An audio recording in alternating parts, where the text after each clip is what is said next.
ফাগুনৰ ৰাতি সন্ধিয়া কান্ধত গীতাৰ ওলমাই দেহাদুনৰ দেৱলীন ৰাজপুৰা ৰোডৰ বাফেট কৰ্ণাৰত বহিলৈ একটিভাত তুমি ভেজ বাৰ্গাৰ খোৱা।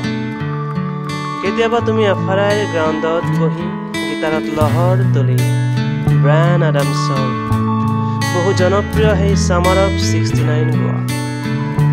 তোমাক চাবলৈ শুনিবলৈ ৰৈ থাকে কলেজৰ বহুতো ৰোমিও, বহুতো মজনু আৰু হয়তো বহুতো কোনোবা। তথাপি তোমাৰ কাৰো লেইলা নাইবা জুলিয়েট হ'বলৈ আহৰি নাই। কেতিয়াবা আকৌ মছৰি ৰোডৰ মেগী পইণ্টত বহি তুমি আপোন পাহৰা হৈ চুপিলৈ তোমাৰ ঠিকনা বিচাৰি কলেজৰ বহুজনে ফেচবুকত কটাই তথাপি নোলাই তোমাৰ কোনো ঠিকনা। কান্ধত গীটাৰ ওলমাই ফুৰা দেহাদুনৰ দেৱলী।